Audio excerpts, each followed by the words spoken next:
The twin suns burned high above the endless desert of Veara.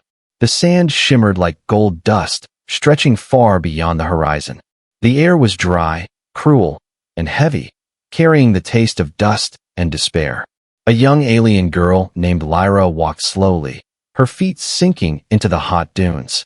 Her emerald skin was cracked from heat, her lips pale and trembling. She carried a small metal jug against her chest, the last bit of water her family had. She had been walking for hours, searching for any sign of life, any hope, any miracle. Her village had fallen silent days ago. No rain, no rivers, only wind and bones. The water they once guarded like treasure was now gone. Lyra's tribe had sent her to find something, anything, but the world was dying around her. Her hope was fading with every step. The heat pressed down like a living thing, whispering that she would never make it home. Then, she saw movement ahead, something half buried in the sand. At first, she thought it was another fallen traveler. But as she got closer, her heart stopped. It was a human, a man, wearing cracked metal armor and a helmet scorched by fire. He was lying face down, his breathing shallow, his hands gripping the sand as if trying to hold on to life itself. Lyra froze, her pulse racing. Humans were the ones her people feared most. The war had taken everything from them. The rain, the crops, the peace. But looking at him now, she didn't see an enemy. She saw someone dying, just like her. She took a careful step closer. The human's lips were bleeding, his voice a faint whisper lost in the wind. "Water," he said, so softly she almost thought it was her imagination. Lyra's hands tightened around her jug. Inside, only one cup remained, the last drop of her world. Her heart pounded. If she gave it away, she would have nothing left. But if she walked away, she would carry his death forever. The suns glared down, silent witnesses to her decision. Her throat ached, her mind screamed for survival. But her heart whispered something else, something her mother once told her. Kindness keeps us alive, even when the world dies. With trembling hands, she knelt beside him. She removed the cap of her jug and lifted his head gently. His skin was rough, burnt, yet human, fragile like her own. The human opened his eyes, blue and filled with disbelief. He looked at her as if seeing a dream. Lyra smiled faintly, whispering, "Don't move. You'll waste your strength." She poured the water slowly, drop by drop. The human's cracked lips parted, and the sound of him drinking was the quietest miracle she had ever heard. When the last drop was gone, her jug was empty, forever. Lyra lowered it slowly, staring at the dry metal. Her breath shook, but strangely, her fear was gone. The man's breathing grew stronger, his eyes blinking open again. He looked at her for a long time, unable to speak. Then he whispered, Why did you help me?" Lyra hesitated, then answered softly, "Because you needed it." For a long moment, neither spoke. The desert wind howled around them, carrying sand like whispers of the past. In that silence, something shifted, something small but powerful. A spark of understanding, of life shared between two dying souls. Lyra looked up at the suns and felt something new in her chest. Hope, fragile but real.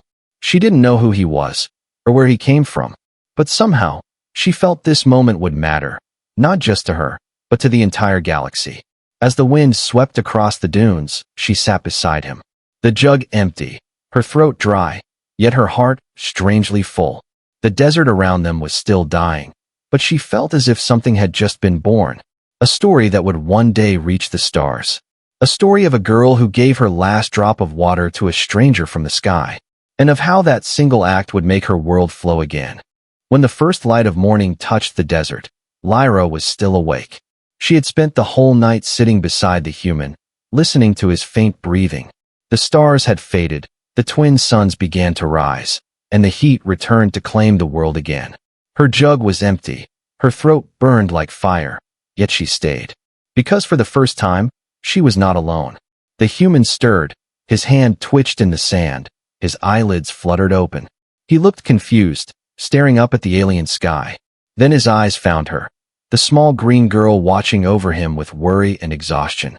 He tried to speak, but only coughed, his voice dry and weak. Lyra quickly leaned forward, helping him sit. "There's no more water," she whispered softly. "But you're alive." The man nodded slowly, his voice rasping. You saved me. He removed his broken helmet, revealing short dark hair and a face covered with dust and blood. I'm Captain Elias Ward, he said weakly, his accent rough but kind. Lyra tilted her head, repeating the name slowly, Elias. It sounded strange but beautiful on her tongue. He gave a faint smile, the first she had ever seen from a human. Elias looked around, confusion in his tired eyes. This planet is dying, he whispered. Lyra lowered her gaze. It's already dead, she said. We only walk on what's left. He was silent for a long time, watching the endless sand stretch toward the horizon. I was part of a rescue unit, he explained quietly. My ship went down 2 days ago. The others didn't make it. Lyra listened carefully, the wind whipping around them, carrying pieces of the past. She did not know what to say, so she asked the only question that came to her mind. Are you still fighting? Elias shook his head slowly. Not anymore, he said. I'm just trying to get home. For a moment, the silence between them felt heavy, filled with unspoken pain. Lyra's eyes softened. Home, she whispered. We all want that. The way she said it made Elias turn toward her, his gaze thoughtful. He noticed her thin arms, her cracked lips, the strength hidden in her quiet eyes. You risked everything for me, he said, his voice trembling slightly. Why? Lyra looked at him, unsure how to explain. Because someone had to care, she said simply. If I didn't, the desert would have won again. The wind grew stronger, carrying dust and heat. Lyra pulled the fabric around her shoulders, protecting herself from the storm. Elias watched her and slowly reached into his damaged armor, pulling out a small metal cube. He pressed a button, and a tiny blue light flickered weakly. A beacon. It might still work, he said. They'll come for me maybe. Lyra looked at the blinking light, unsure whether to feel hope or fear. Will they hurt me? She asked quietly. Elias shook his head. Not if I'm with you. Hours passed, and they built a small shade using broken armor plates and torn fabric. Lyra shared the last crumbs of her dried food, and Elias shared stories of Earth. He spoke of oceans so large they touched the sky, of rain that fell from clouds every day. Lyra listened, wide-eyed, imagining the sound of falling water. She had never seen rain in her life. Your world has rivers? She asked softly. Real rivers. Elias smiled faintly. Yes, rivers, lakes, storms, too much water sometimes. Lyra laughed weakly, shaking her head. Then maybe your world stole ours. For a long time, they sat in silence. The suns began to set again, painting the dunes in red and gold.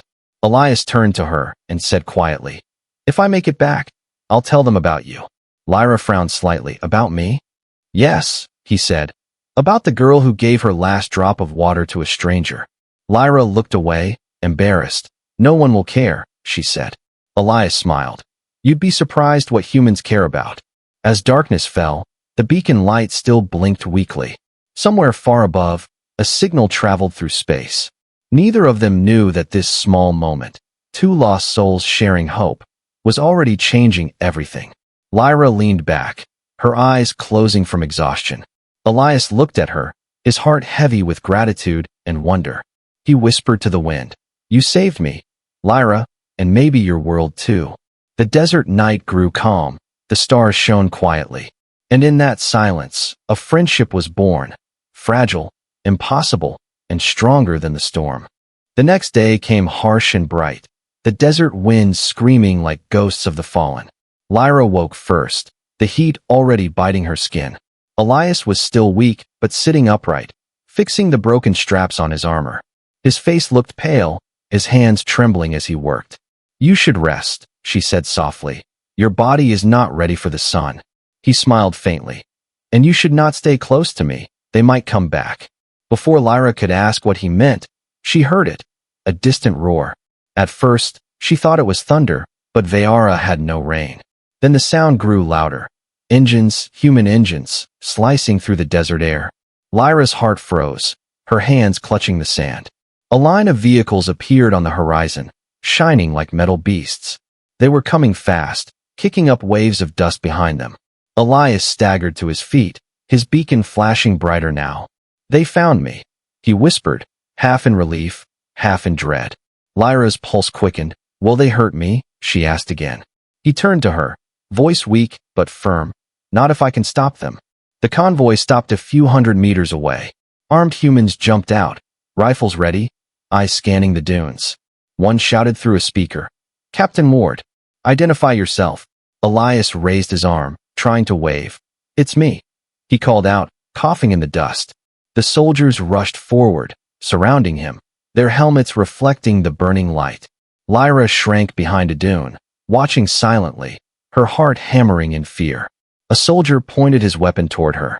"Sir, there's movement," he yelled. "It's one of them." Elias turned sharply, stumbling toward her. "Wait," he shouted. "Don't shoot." The soldiers hesitated, confusion flickering through their ranks. Elias reached Lyra and stood between her and the weapons, arms spread wide. "She saved me," he said, his voice breaking. "She gave me water when she had none left." The desert wind carried his words across the silence. No one moved, only the sound of sand shifting beneath their boots. One soldier lowered his rifle slightly. "Sir, are you saying an alien saved you?" Elias nodded, his eyes fierce. "She's the reason I'm alive." Lyra stood still, trembling but unafraid now, her gaze steady on the men.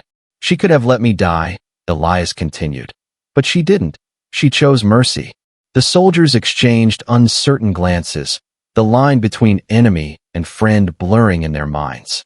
One muttered, "Orders are clear. Sir, we can't."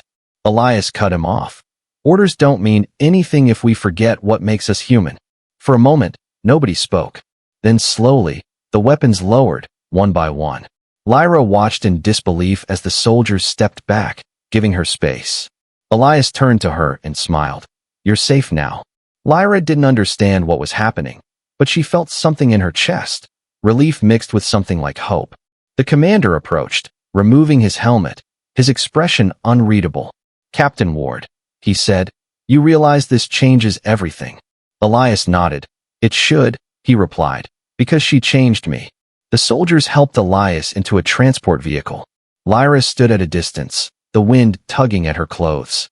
Elias looked out through the open hatch, meeting her eyes one last time before they closed the doors. "Thank you, Lyra," he said quietly. "I'll make sure they remember you." She didn't know what that meant, but she smiled faintly, raising her hand in farewell.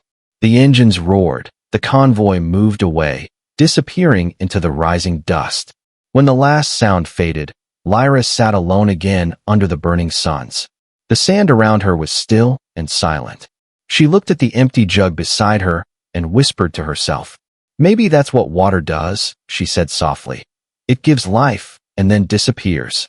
She turned toward the horizon, her heart aching but warm. Far away, she could still hear the faint hum of engines echoing through the desert.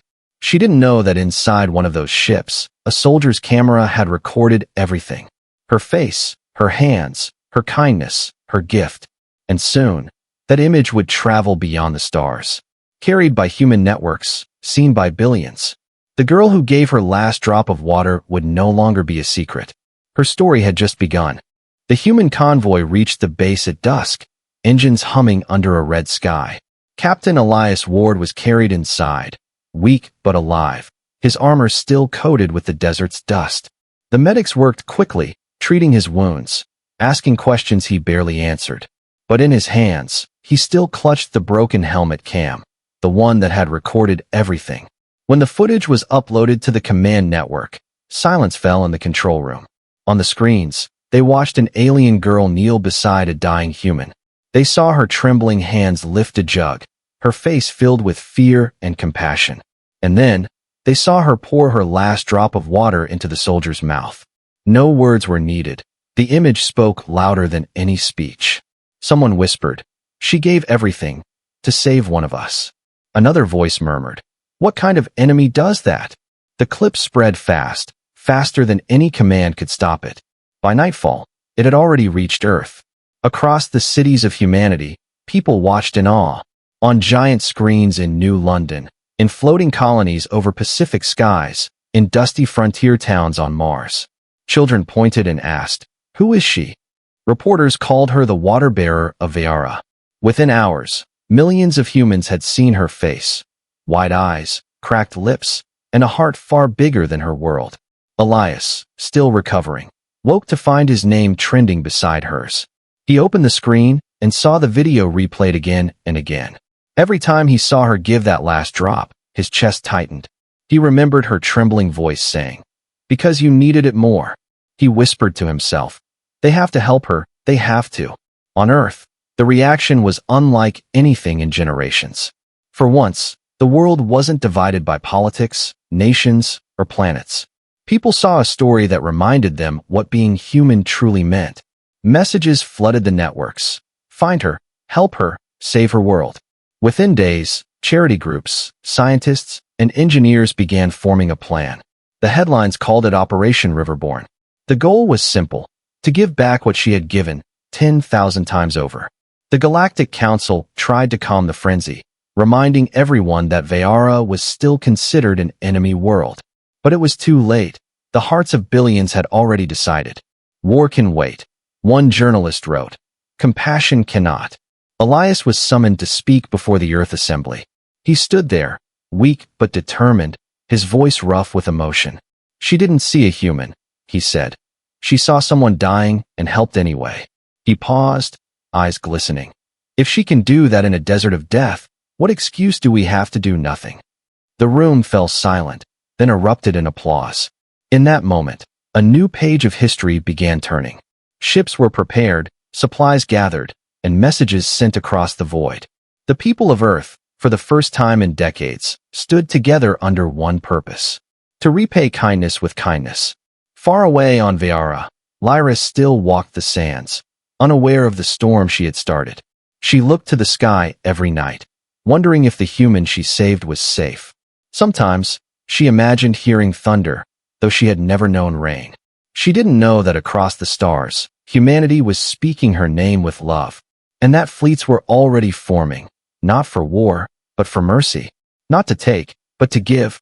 And when the first human transmission reached her planet's orbit, it carried only 6 words.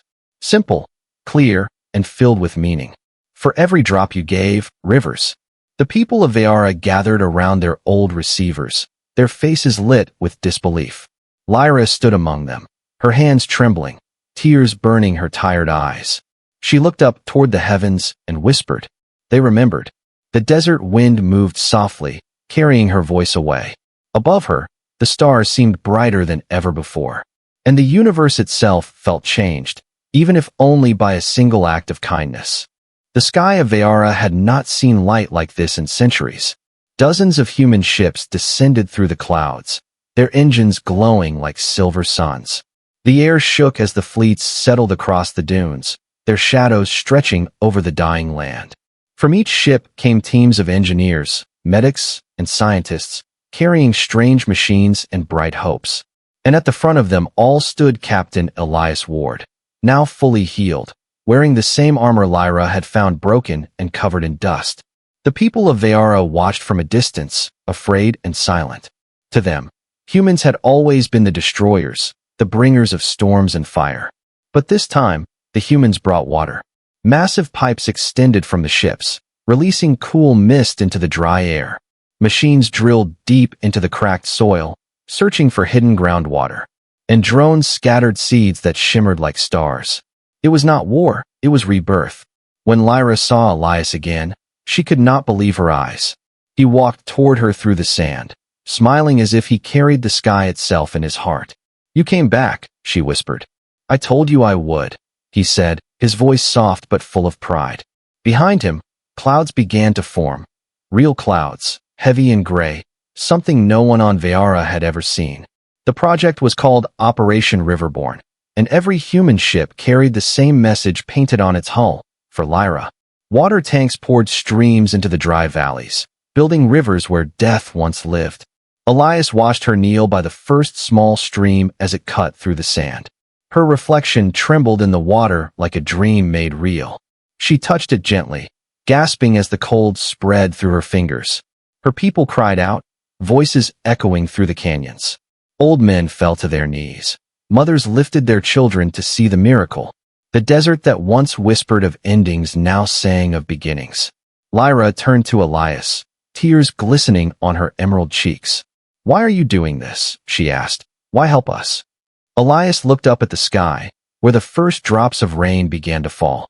"Because kindness is never forgotten," he said. "You saved me with a single cup. Now humanity gives your world a sea." The first rainfall came that night, gentle at first, then stronger.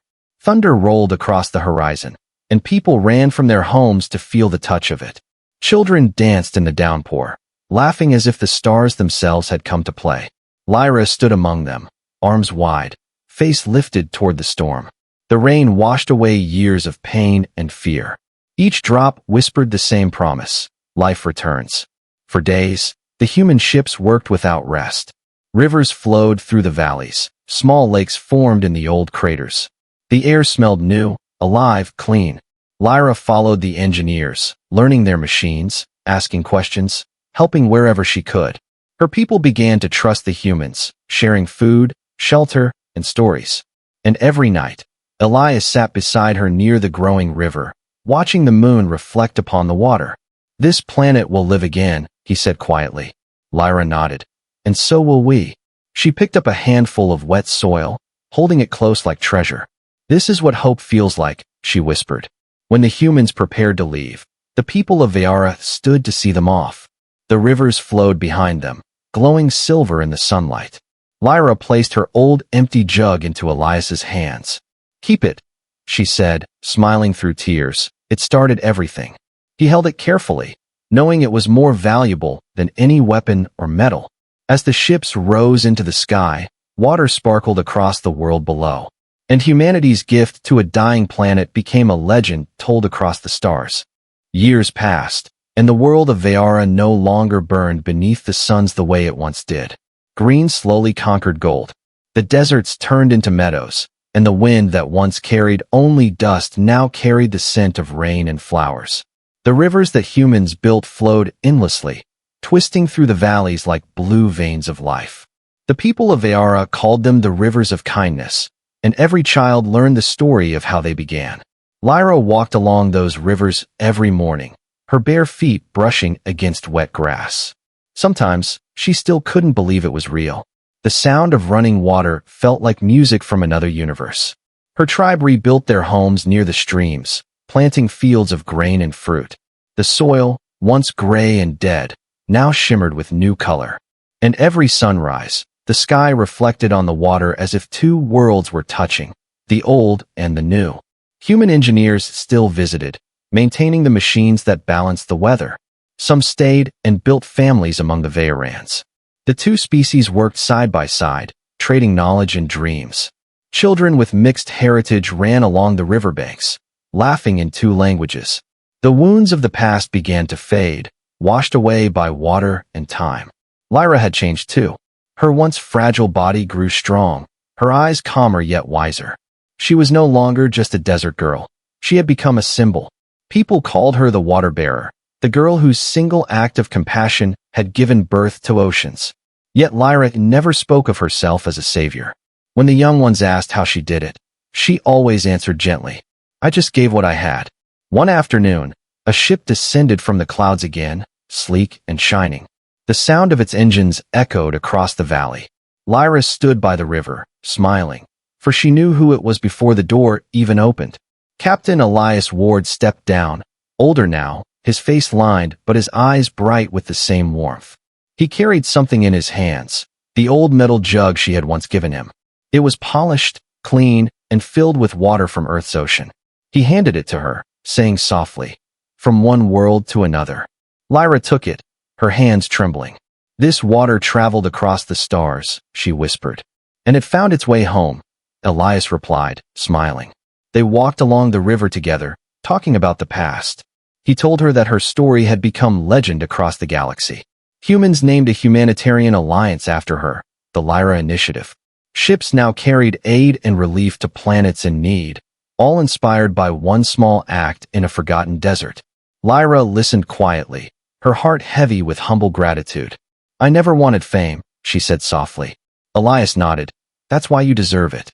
That night, they sat beside the river as moonlight shimmered across the surface. The water whispered like a living thing.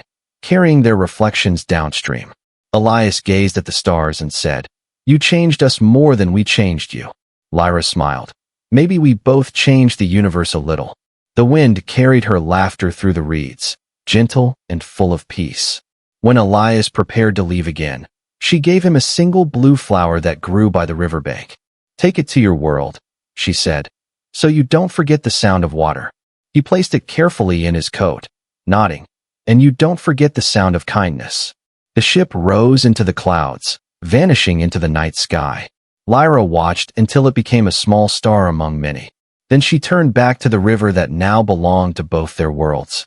The moonlight rippled over the water, and she whispered softly, "This is what kindness creates." Many years had passed, and the rivers of Veara still sang.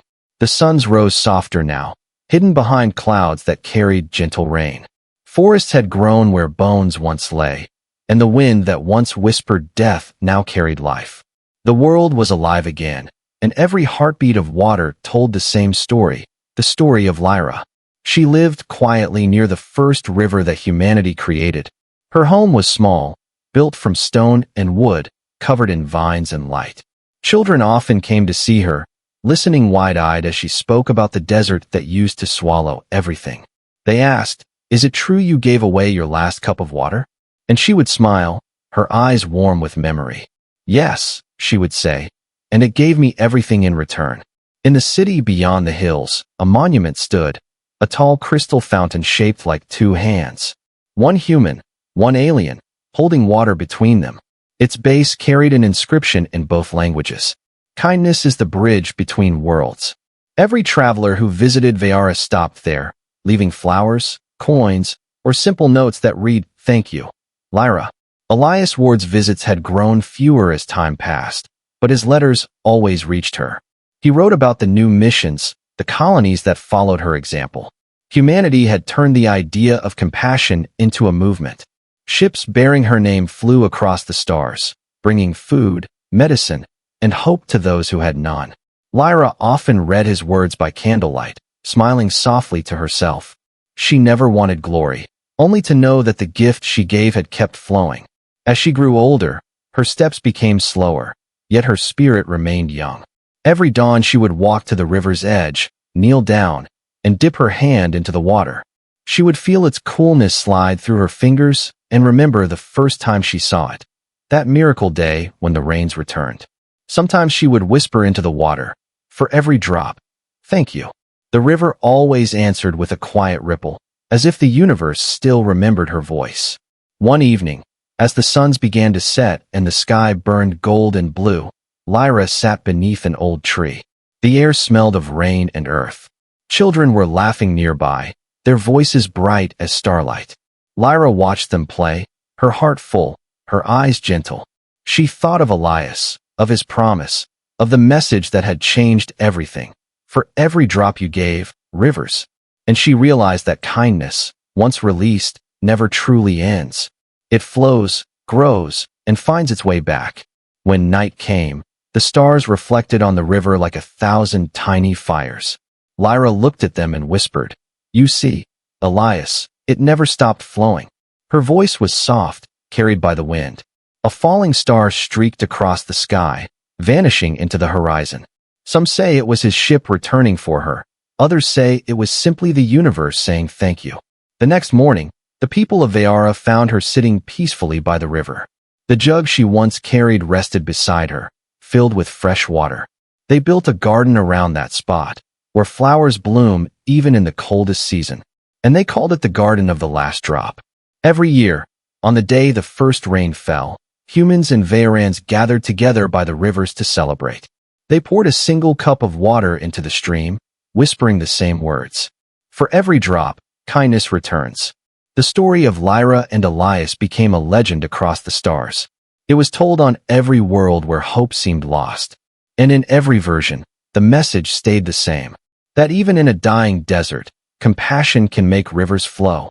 That one act of mercy can awaken the hearts of worlds. And that humanity's greatest power was never destruction. It was love that crossed galaxies.